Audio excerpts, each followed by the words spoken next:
Good afternoon students. आशा करता हूँ कि आप सब कुशल मंगल होंगे। इस कोविड की घड़ी में आप सेफ रहिए और अपनों का ख्याल रखिए। तो आज का जो हमारा विषय है वो है एग्री केमिस्ट्री अर्थात कृषि रसायन। तो सबसे पहले मैं जो कृषि वर्ग के छात्र हैं उनको सूचित करना चाहता हूँ कि इस बार से NCERT का नया पाठ्यक्रम लागू हो रहा है। तो आज का जो हमारा विषय या जो टॉपिक है ये RBSE के पुराने सिलेबस पर आधारित है। उस सिलेबस में से कुछ बेसिक्स निकाले गए हैं जो आपको आगे के पाठ्यक्रम या नए पाठ्यक्रम में सहायक सिद्ध होंगे। तो आज इसी विषय पर चर्चा करेंगे। तो सबसे पहले इस विषय में अपने जानेंगे कि मृदा क्या होता है, क्योंकि जो एग्री केमिस्ट्री अर्थात कृषि रसायन है ये पूरा का पूरा मृदा से जुड़ा हुआ विषय है। तो सबसे पहले जानेंगे कि सॉइल क्या है। अगर सॉइल को अपने आम शब्दों में देखें या सॉइल को एक बेसिक सी डेफिनेशन देना चाहें तो सॉइल मृदा की ऊपरी परत होती है, अपर लेयर ऑफ सॉइल। जो सॉइल वर्ड है यह वर्ड लैटिन लैंग्वेज से लिया गया है, लैटिन लैंग्वेज से लिया गया है जिसका मीन होता है सॉलम। जिसका मीन क्या होता है? Solemn. Solemn means upper layer of soil, upper layer of soil अर्थात मृदा भूमि की ऊपरी परत है जो पादपों को पोषक तत्व व यांत्रिक सहारा प्रदान करती है। इसके बाद जानेंगे कि सॉइल की एक परफेक्ट डेफिनेशन क्या हो सकती है और मृदा विज्ञान के अंतर्गत अपने कौन कौन सी शाखाएं हैं जिसके अंतर्गत हम मृदा का अध्ययन करते हैं। ये पूरा का पूरा पाठ्यक्रम आपको एग्री केमिस्ट्री के अंतर्गत पढ़ना है। सबसे पहले जो मृदा है ये हमारी जननी है, जो कुछ भी उपज होती है वो इसी से होती है और बाद में अवशेष बन के इसी में खत्म हो जाती है। तो अब जानते हैं सॉइल की एक परफेक्ट डेफिनेशन क्या हो सकती है। सॉइल की एक परफेक्ट डेफिनेशन क्या हो सकती है? Soil is a dynamic natural body, dynamic natural body which consist of minerals, organic constituents which provide natural medium for plant growth। अर्थात मृदा एक गतिशील प्राकृतिक पिंड है जिसका निर्माण कार्बनिक पदार्थों और पोषक तत्वों के सम्मिश्रण से हुआ है जो पौधों को अर्थात पादपों को वृद्धि के लिए यांत्रिक सहारा प्रदान करती है अर्थात प्राकृतिक माध्यम का कार्य करती है। ये तो एक सॉइल की डेफिनेशन हुई।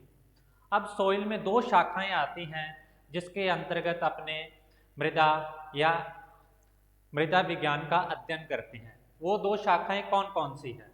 पहली शाखा है पेडोलॉजी, पेडोलॉजी जिसको मृदा शास्त्र के नाम से भी जाना जाता है, जिसको मृदा शास्त्र के नाम से भी जाना जाता है। पेडोलॉजी क्या है? पेडोलॉजी के अनुसार मृदा एक प्राकृतिक पिंड है। Soil is a natural body. प्राकृतिक पिंड का मतलब यहाँ पे ये है मृदा पौधों को यांत्रिक सहारा प्रदान करती है, पोषक तत्व प्रदान करती है। ये सब के सब गुण एक प्राकृतिक पिंड में ही निहित हो सकते हैं, इसलिए मृदा एक प्राकृतिक पिंड है या soil is a natural body. अगर अपने मृदा शास्त्र की परिभाषा या डेफिनेशन देखें तो इसके अनुसार क्या हो सकती है? मृदा एक प्राकृतिक पिंड है जिसके अंतर्गत मृदा के भौतिक रासायनिक गुणों के साथ साथ मृदा की उत्पत्ति, वितरण और वर्णन आदि चीजों का वर्णन किया जाता है। अर्थात soil is a natural body in which we study about classification of soil, origin and description of soil. अर्थात मृदा शास्त्र के अंतर्गत हम मृदा की उत्पत्ति, उसके सृजन, उसके वर्गीकरण का अध्ययन करते हैं। अगर मेन पॉइंट्स देखें पेडोलॉजी के अंतर्गत अपने उसके क्लासिफिकेशन, उसके डिस्क्रिप्शन और उसके ओरिजिन के बारे में स्टडी करते हैं। उसके बाद दूसरी शाखा आती है इडेफोलॉजी। इडेफोलॉजी इडेफोलॉजी इडेफोलॉजी के अनुसार क्या होता है, मृदा एक प्राकृतिक आवास है, अर्थात पौधों का प्राकृतिक घर है। Soil is a natural habitat for plants. प्राकृतिक घर है तो घर में अपने को रहन सहन, खाने पीने की सब चीज़ें मुहैया करवाई जाती हैं। इसी प्रकार मृदा भी पौधों को रहने के लिए आधार प्रदान करती है, उनको अपना भोजन बनाने के लिए पोषक तत्व प्रदान करती है। तो इसके अनुसार क्या परिभाषा बनेगी सॉइल की या मृदा की? Soil is a natural habitat for plants in which we study about plant growth and yield of plants in relation to soil properties. अर्थात मृदा एक प्राकृतिक आवास है जिसके अंतर्गत पादप वृद्धि और पादपों की उपज का अध्ययन मृदा के भौतिक व रासायनिक गुणों के संबंध में किया जाता है। इसे इडेफोलॉजी कहते हैं। ये थी दो शाखाएं जिसके अंतर्गत अपनी मृदा विज्ञान का अध्ययन करते हैं। तो इन शाखाओं के जो जन्मदाता थे वो थे डॉक्टर वी डॉक्यूकेव। वी डॉक्यूकेव, जिन्हें फादर ऑफ सॉइल साइंस के नाम से भी जाना जाता है। अर्थात मृदा विज्ञान के पितामह कौन है? वी डॉक्यूकेव। इसके सिवाय अगर अपने से पूछा जाए भारतीय मृदा विज्ञान के पितामह कौन है? Father of Indian soil science W Leather. इसके सिवाय अपने से पूछा जाए एग्री केमिस्ट्री, कृषि रसायन के जन्मदाता कौन है? Justus von लाइबिक। इन्हें कृषि रसायन के जन्मदाता माना जाता है। ये तो थे कुछ मृदा की शाखाएं जिसके अंतर्गत अपने मृदा विज्ञान का अध्ययन करते हैं। इसके सिवाय देखें तो अपने मृदा में क्या क्या गुण निहित हो सकते हैं, मृदा की क्या क्या प्रॉपर्टीज हो सकती हैं। Properties of soil.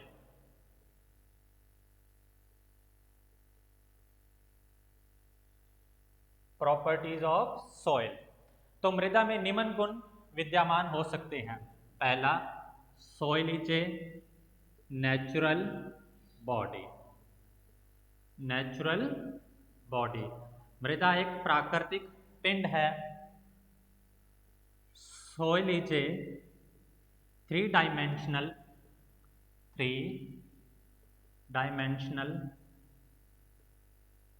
Dynamic natural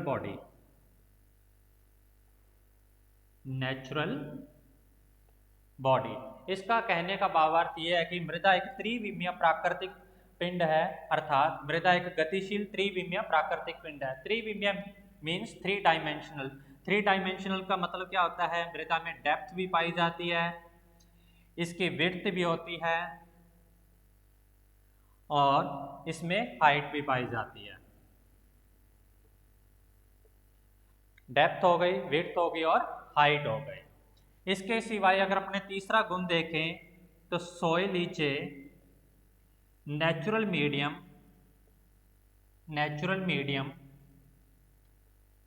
for plant growth.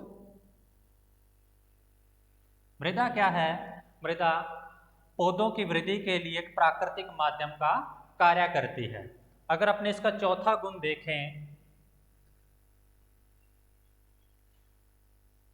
soil can't be synthesized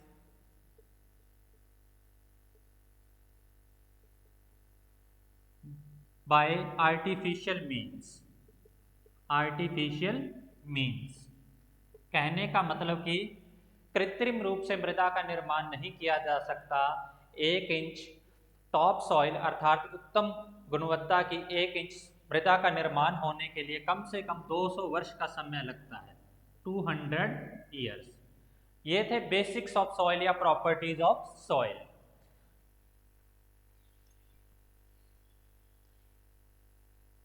इसके बाद अपने जानेंगे कि मृदा के कंपोनेंट्स क्या होते हैं, मृदा के अवयव, कंपोनेंट्स ऑफ सॉइल। मृदा के क्या क्या अवयव होते हैं। अवयव का मतलब होता है मृदा का निर्माण किन किन चीजों, किन किन पदार्थों, किन किन तत्वों से मिलकर मृदा का निर्माण हुआ है, उनको बोलते हैं components of soil. Soil components को अपने 2 पार्ट्स में डिवाइड करेंगे। First of all solid parts, second pore spacing जिसको बोलते हैं रंध्रावकाश या ठोस पदार्थ।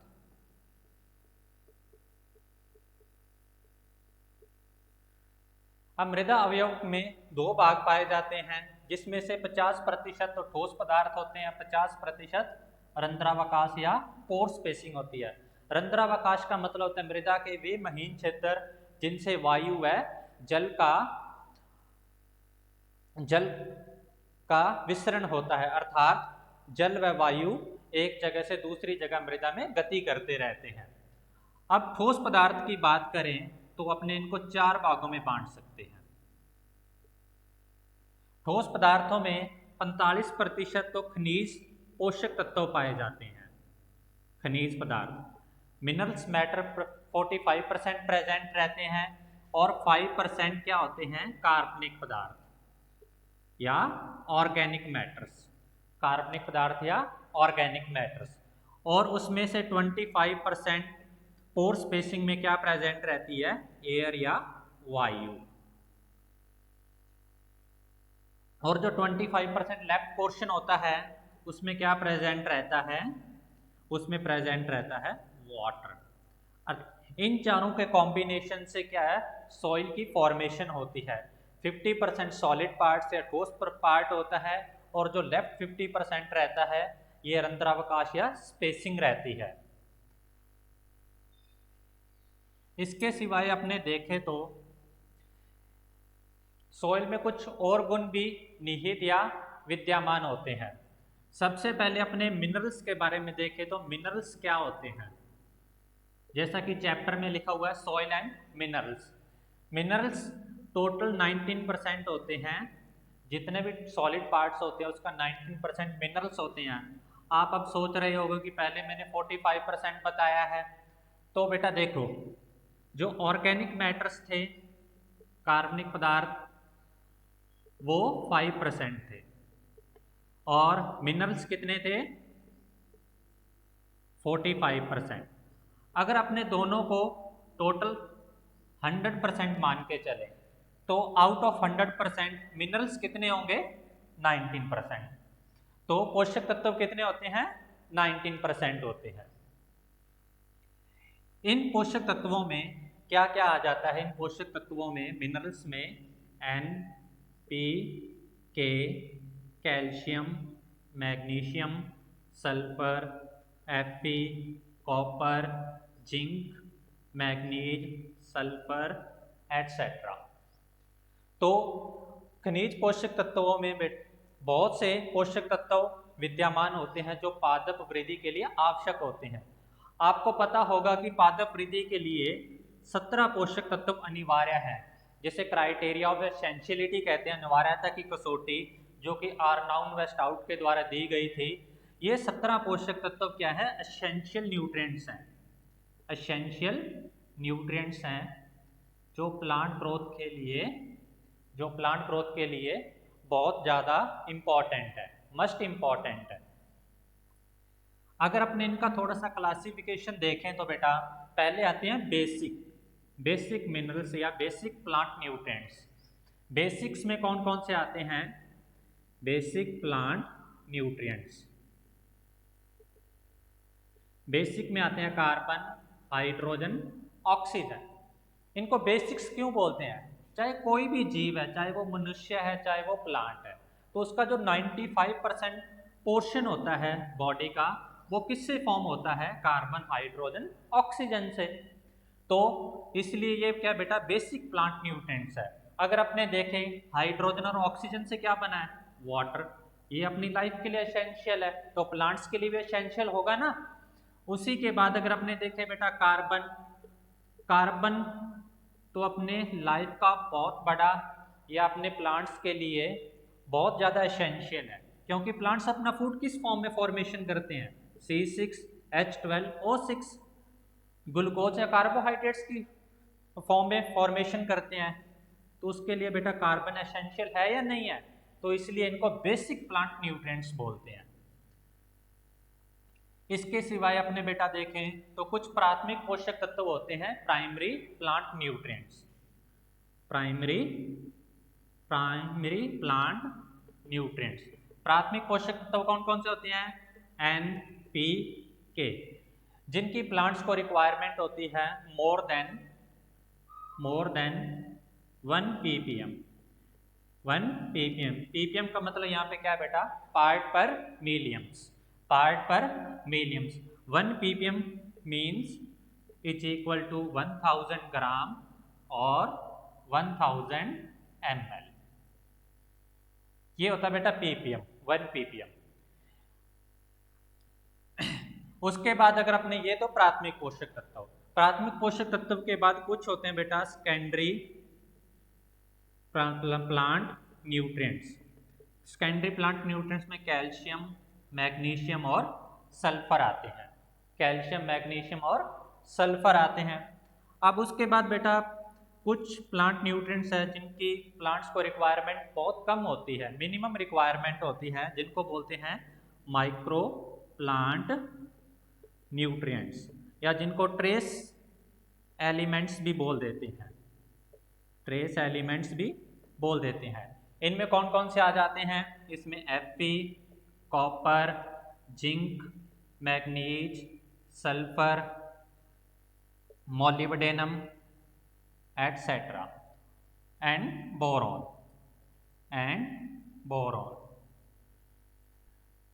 तो बेटा इस प्रकार ये 17 प्लांट न्यूट्रिएंट्स होते हैं जो प्लांट ग्रोथ के लिए रिक्वायरमेंट होते हैं। और हाल ही में एक 17 या 17वें पोषक तत्व की खोज हुई थी जो कि पादप वृद्धि के लिए बहुत आवश्यक है। वो 17वां पोषक तत्व कौन सा था? निकेल। कौन सा था? निकेल। ये तो था बेटा प्लांट न्यूट्रिएंट्स या मिनरल्स। उसके अलावा अगर अपने बात करें बेटा ऑर्गेनिक मैटर्स की, ऑर्गेनिक मैटर्स क्या होते हैं? ये टोटल कितने होते हैं? 5%। अगर आउट ऑफ 100 देखें तो 10%। तो ऑर्गेनिक मैटर्स में देखा जाए तो अपने ऑर्गेनिक मैटर्स में जो सड़े गले अवशेष पदार्थ होते हैं, जो कि सूक्ष्म जीवों की क्रियाशीलता के परिणाम स्वरूप बनने वाले सड़े गले अवशेष पदार्थ, जो मुख्य रूप से कार्बन के सोर्स होते हैं, जो कार्बन के स्रोत होते हैं, highly decomposed matters by the activity of micro organisms, वो क्या होते हैं? Organic matter. Organic matter plant growth के लिए बहुत ही एसेंशियल है, क्योंकि ऑर्गेनिक मैटर्स का जो डीकम्पोजिशन होता है वो बहुत ही स्लोली होता है, अर्थात इनसे जो प्लांट न्यूट्रिएंट्स या पोषक तत्व प्रोवाइड होते हैं वो बहुत स्लो प्रोवाइड होते हैं। उसके बाद एक बहुत इंपॉर्टेंट टॉपिक आता है अपने एग्री केमिस्ट्री में, आपने बहुत बार उसके बारे में सुना भी होगा, जिसको बोलते हैं सॉइल प्रोफाइल। सॉइल प्रोफाइल, मृदा प्रक्षेपिका। मृदा प्रक्षेपिका। सबसे पहले अपने देखो, कोई भी स्टूडेंट है उसकी एक प्रोफाइल होती है, प्रोफाइल हिस्ट्री होती है, उसने अपने जीवन काल में क्या क्या किया, क्या क्या उसने ग्रेजुएशंस की, क्या क्या उसने पढ़ाई की। उसी प्रकार मृदा की भी एक प्रोफाइल होती है या मृदा की भी एक प्रक्षेपिका होती है, जिसे मृदा प्रक्षेपिका कहते हैं। उसमें मृदा के भौतिक व रासायनिक गुण विद्यमान होते हैं जो मृदा के बारे में बताते हैं इस मृदा का निर्माण कितने हजार वर्ष पूर्व हुआ, या इस मृदा में कौन कौन से भौतिक व रासायनिक गुण विद्यमान है। तो इस प्रकार मृदा को कुछ पार्ट्स में डिवाइड किया गया है, जिसके अकॉर्डिंग मृदा का अध्ययन करना आसान हो जाए। अगर अपने इसकी डेफिनेशन देखें, सबसे पहले सॉइल प्रोफाइल को अगर अपने इसकी डेफिनेशन देखें तो soil is a dynamic natural body. Soil क्या है? एक डायनामिक नेचुरल बॉडी है, गतिशील प्राकृतिक पिंड है। अगर उसके बाद आगे देखें, soil is a dynamic natural body और a vertical section of soil through all its horizon extending into the parent material and individual layers are known as horizons. अगर हिंदी में बताऊं तो मृदा प्रच्छेदिका की ऊर्ध्वाधर काट, मृदा प्रच्छेदिका की ऊर्ध्वाधर काट जो पैतृक पदार्थों तक विभिन्न प्रकार के मृदा संशस्त्र विद्यमान होते हैं, जो मृदा के भौतिक व रासायनिक गुणों के बारे में ज्ञान देते हैं, वे मृदा प्रच्छेदिका कहलाती है। मृदा प्रच्छेदिका कहलाती है। अब मृदा प्रच्छेदिका को कुछ पार्ट्स में डिवाइड किया गया है, जिसमें से जिसको मृदा प्रच्छेदिका के संशस्त्र या हॉरिजन्स कहते हैं। संशस्त्र मृदा में विभिन्न प्रकार की परतें पाई जाती है। सबसे ऊपर की परत होती है वो होती है ओ परत, जिसको कार्बनिक परत या ऑर्गेनिक लेयर, ऑर्गेनिक हॉरिजन बोलते हैं, ऑर्गेनिक हॉरिजन बोलते हैं। इस परत में कार्बनिक पदार्थों की प्रधानता अधिक होती है, जिसके कारण इसका रंग होता है वो काला भूरा होता है, काला भूरा होता है। इस प्रकार की मृदाएं ज़्यादातर जंगली मृदाएं होती हैं, उनमें ज़्यादा पाई जाती हैं, अर्थात organic matter, highly decomposed organic matter होता है and dark brown in colour, और रंग में कैसा होता है? काला भूरा। और मृदा की अपर मोस्ट लेयर है, कौन सी है? अपर मोस्ट लेयर, मृदा की सबसे ऊपरी परत है, अपर मोस्ट लेयर।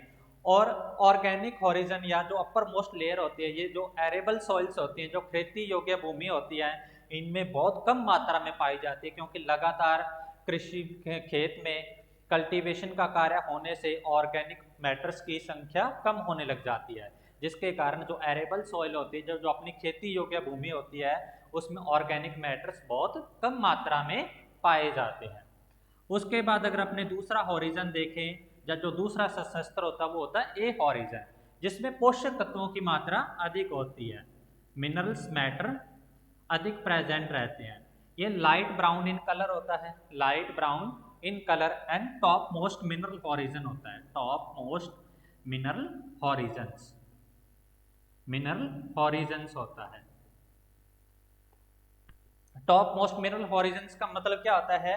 इसमें जो मिनरल्स मैटर होते हैं वो बहुत अधिक संख्या में प्रेजेंट होते हैं। मोस्टली इसमें कौन कौन से मिनरल्स प्रेजेंट होते हैं? Fe एंड एल्यूमिनियम के ऑक्साइड्स प्रेजेंट रहते हैं, and silicate, silicate means silica, SiO2, ये प्राइमरी मैटर होता है जिससे सॉइल फॉर्मेशन होती है, सिलिका प्रेजेंट रहती है। देन उसके बाद कौन सा हॉरिजन आता है? B horizon. इस हॉरिजन की क्या विशेषता है? इस हॉरिजन में जब हाईली रेन होती है, जो अधिक मात्रा में वर्षा होती है, तो वर्षा जल के साथ ये जो Fe, एल्यूमिनियम के ऑक्साइड्स और सिलिका होते हैं, ये क्या हो जाते हैं? लीच आउट हो जाते हैं। क्या हो जाते हैं? लीच आउट, लीच आउट या वॉशिंग आउट हो जाते हैं। वॉशिंग आउट से मेरा यहाँ पे तात्पर्य क्या है? यहाँ से ये क्या हो जाते हैं? निक्षालित हो जाते हैं। क्या हो जाते हैं? निक्षालित। यहाँ से निकल कर किस हॉरिजन में आ जाते हैं? ये बी हॉरिजन में आ जाते हैं। Fe, एल्यूमिनियम के ऑक्साइड्स इसमें एकत्रित हो जाते हैं, इसलिए ए हॉरिजन को क्या बोला जाता है? एल्यूवियल, एल्यूवियल हॉरिजन या निक्षेपित सशस्त्र बोला जाता है। इसको एल्यूवियल हॉरिजन या निक्षालित सशस्त्र बोला जाता है। निक्षालित का मतलब होता है किसी चीज का निकलना। उसके बाद आता अपना बी हॉरिजन। बी हॉरिजन में Fe, एल्यूमिनियम के ऑक्साइड्स गैदर होने लग जाते हैं, इसलिए इसमें क्या होता है? मैक्सिमम एक्यूमुलेशन, एक्यूमुलेशन या मैक्सिमम गैदरिंग होती है, इसलिए इस हॉरिजन को क्या बोला जाता है? इसको बोला जाता है एल्यूवियल हॉरिजन, या निक्षेपित सशस्त्र। क्या बोला जाता है? निक्षेपित सशस्त्र बोला जाता है। उसके बाद आता अपना सी हॉरिजन। सी हॉरिजन क्या होता है? Parent materials. पेरेंट मटेरियल्स अर्थात पैतृक पदार्थ होते हैं। पैतृक पदार्थ का मतलब होता है जिस चीज से किसी चीज की उत्पत्ति होती है। तो जब मृदा की उत्पत्ति या मृदा का प्रारंभ किस सशस्त्र से होना स्टार्ट होता है? सी हॉरिजन से होना स्टार्ट होता है। सी हॉरिजन से, क्योंकि सी हॉरिजन किसके ऊपर प्रेजेंट रहता है? R horizon. R horizon means rocks.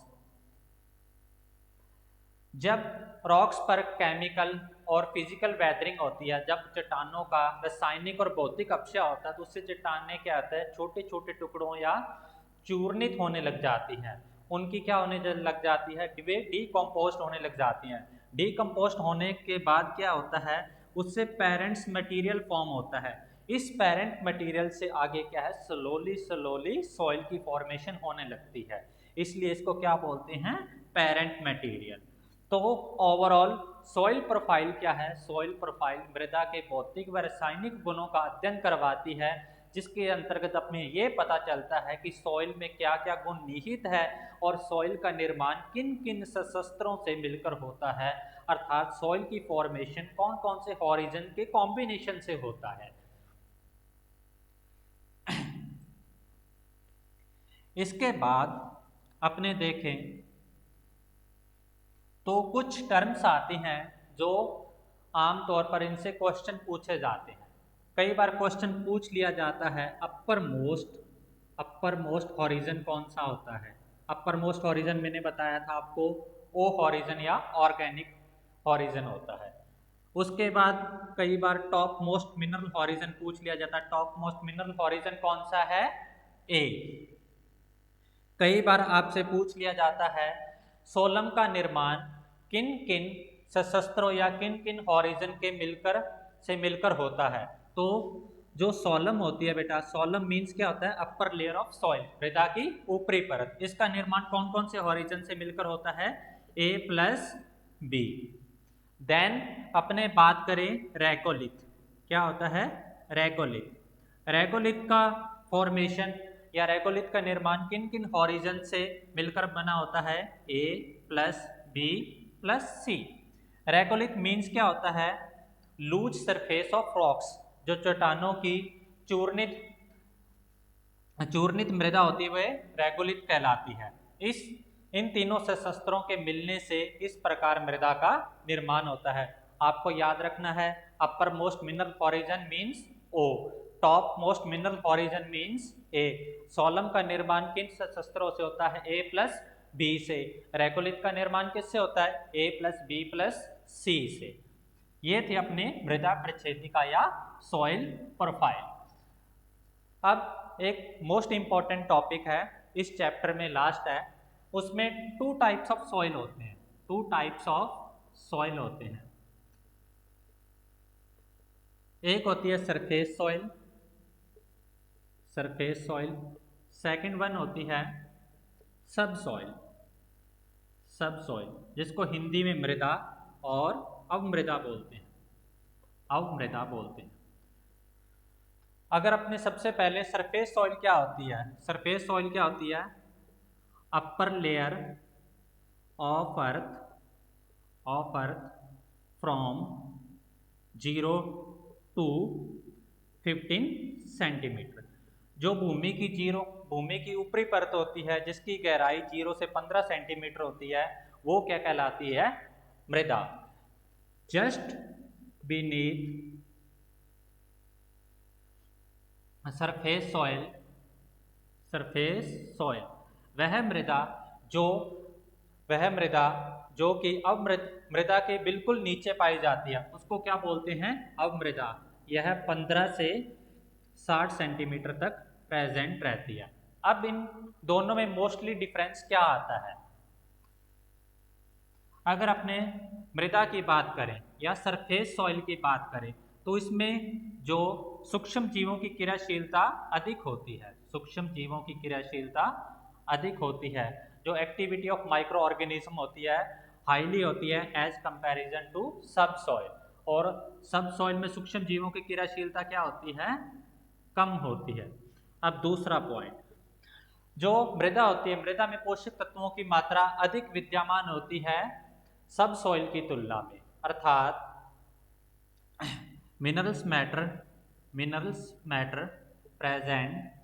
Present in high quantity as comparison to subsoil. अब अपने सोचने की बात है, सरफेस सॉइल में पोषक तत्वों की मात्रा सब सॉइल की तुलना में अधिक क्यों होती है? जैसे मैंने अभी पहले बताया था, क्योंकि सरफेस सॉइल में सूक्ष्म जीवों की क्रियाशीलता अधिक होती है। सूक्ष्म जीव क्या करते हैं? सूक्ष्म जीव जो डीकम्पोज्ड ऑर्गेनिक मैटर्स होते हैं, जो पादप अवशेष होते हैं या जो मानव अवशेष होते हैं, उनको स्लोली डीकम्पोज्ड करते रहते हैं। जब वे अपघटित होते रहते हैं, अपघटन होने के साथ साथ क्या है, उनसे पोषक तत्व मुक्त होते रहते हैं। वे पोषक तत्व किस मृदा में गैदर या इकट्ठे होते रहते हैं? सरफेस सॉइल में। लेकिन अगर अपना दूसरा केस देखते हैं, सब सॉइल या अवमृदा में सूक्ष्म जीवों की क्रियाशीलता कम होती है, जिसके कारण पोषक तत्व बहुत कम मात्रा में वहां गैदर या जमा होते हैं। तो ये दोनों में मेन डिफरेंस था, सरफेस सॉइल और सब सॉइल में। आशा करता हूं कि आज के विषय में जो जो मैंने टॉपिक्स बताएं आपको समझ आए होंगे। अगर आपको कुछ नहीं समझ आए होंगे तो आप मेरे को व्हाट्सएप ग्रुप में इन्फॉर्म कर सकते हो और अगले वीडियो में आपका समस्याओं का हल किया जाएगा। Thank you.